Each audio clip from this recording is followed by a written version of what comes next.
ఏపీలో జరిగిన హింసాత్మక ఘటనల నేపథ్యంలో ఎన్నికల సంఘం కీలక ఆదేశాలు జారీ చేసింది.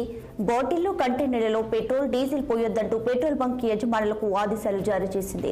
సార్వత్రిక ఎన్నికలు జరిగిన రోజు పల్నాడు, మాచర్ల, తిరుపతి, తాడిపత్రితో పాటు పలు ప్రాంతాల్లో పెట్రోల్ బాంబు దాడులు, పలు హింసాత్మక ఘటనలు జరగడంతో ఈసీ కీలక నిర్ణయం తీసుకుంది. ఇక రాష్ట్రంలో ఎన్నికల ఓట్ల లెక్కింపు ప్రక్రియ పూర్తయ్యే వరకు వాహనాలకు మాత్రమే పెట్రోల్, డీజిల్ నింపాలని ఆదేశాలు ఇచ్చింది. బాటిళ్లలో పెట్రోల్ నింపొద్దంటూ సూచించింది. కానీ నిబంధనలు ఉల్లంఘించి బాటిళ్లలో పెట్రోల్ నింపితే బంకు లైసెన్స్ రద్దు చేస్తామంటూ ఈసీ హెచ్చరించింది. ఇందుకు సంబంధించి పౌర సరఫరాల శాఖ ద్వారా ఏపీలోని పెట్రోల్ బంక్ నిర్వాహకులకు నోటీసులు జారీ చేసింది.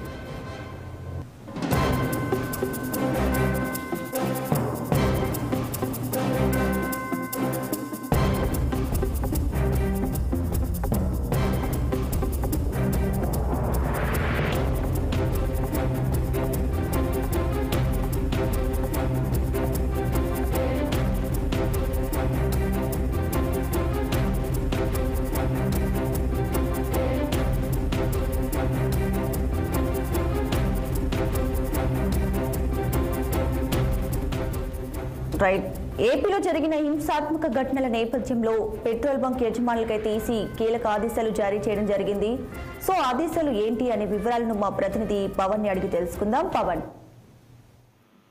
గుడ్ ఈవినింగ్ దీప్గా. ఏదైతే చూడొచ్చు, ఏపీలో సార్వత్రిక ఎన్నికల అనంతరం కూడా చోటు చేసుకున్నటువంటి పరిణామాల నేపథ్యంలో కూడా ఎన్నికల కమిషన్ అయితే మాత్రం కీలక నిర్ణయం తీసుకుంది. ముఖ్యంగా ఏదైతే హింసాత్మక ఘటనలు జరిగినటువంటి ప్రాంతాలు ఉన్నాయో ఆ ప్రాంతాల్లో కూడా పెట్రోల్ బంకుల్లో పూర్తి స్థాయిలో కూడా పెట్రోల్ బాటిల్లో కానీ ఏదైతే డబ్బాలలో కానీ నింపొద్దంటూ కూడా ఎన్నికల కమిషన్ అయితే మాత్రం వారికి ఇప్పటికే నోటీసులు జారీ చేసినటువంటి పరిస్థితి కూడా కనిపించింది.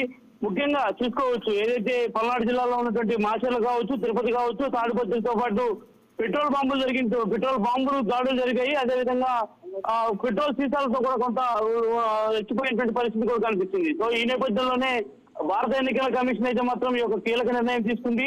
ఇక ఈ ఏదైతే జూన్ 4 నుంచి కూడా వచ్చే నెల 10వ తేదీ వరకు ఎక్కడ ఎవరు ఏ పెట్రోల్ బంకులో కూడా డీజిల్ కానీ పెట్రోల్ డబ్బాలో కానీ అదేవిధంగా బాటిల్లో కానీ విక్రయించొద్దంటూ కూడా వారికి నోటీసులు అయితే మాత్రం అందజేసింది. ఈ రోజు గుంటూరు నగరంలో ఉన్నటువంటి అన్ని పెట్రోల్ బంకులతో పాటు పల్నాడు జిల్లాలో ఉన్నటువంటి అన్ని పెట్రోల్ బంకుల వద్ద కూడా కటౌట్లు కూడా ఏర్పాటు చేశారు, ఫ్లెక్సీలు కూడా ఏర్పాటు చేశారు. వచ్చేటువంటి వారు ఎవరెవరైనా కూడా వారి యొక్క వాహనాల్లో మాత్రమే పెట్రోల్ నింపుకోవాలని చెప్పి కూడా భావిస్తున్నటువంటి పరిస్థితి కూడా కనిపించింది. సో ఈ నేపథ్యంలోనే మనం ప్రధానంగా చెప్పుకున్నట్టయితే మాత్రం పెట్రోల్ బంకు సంబంధించినటువంటి యజమానులు అయితే మాత్రం క్లియర్ కట్ గా వాళ్ళకి చెప్పారు కాబట్టి ఇక పెట్రోల్ సంబంధించి బాటిల్లో కానీ ఏదైనా డబ్బాలలో కానీ నింపితే కనుక ఖచ్చితంగా వారి యొక్క బంకు లైసెన్స్ రద్దు చేసి వారిపై క్రిమినల్ యాక్ట్ కేసులు నమోదు చేస్తామని కూడా ఇప్పటికే పోలీసులు వారికి చెప్పినటువంటి పరిస్థితి కూడా కనిపించింది. సో ఈ నేపథ్యంలోనే ప్రస్తుతం నోటీసులు జారీ అయితే మాత్రం పూర్తి స్థాయిలో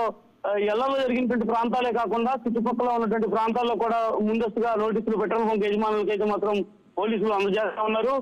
ప్రస్తుతం ఈ నేపథ్యంలోనే మాచర్లో చోటు చేసుకున్నటువంటి ఒక హింసాత్మక ఘటనలు, అదేవిధంగా తాడిపత్రిలో చోటు చేసుకున్నటువంటి హింసాత్మక ఘటనలు, మరోపక్క తిరుపతి జిల్లాలో చోటు చేసుకున్నటువంటి ఘటనలో కూడా పూర్తి స్థాయిలో ఇరు పార్టీలకు సంబంధించినటువంటి ప్రత్యర్థులు అయితే మాత్రం ఒకరిపై ఒకరు పెట్రోల్ బాంబులు దాడులు కూడా చేసుకున్నటువంటి నేపథ్యంలోనే తాజాగా భారత ఎన్నికల కమిషన్ అయితే మాత్రం ఈ యొక్క కీలక నిర్ణయం కూడా తీసుకుందని మనం చెప్పుకోవాలి. దీపిక.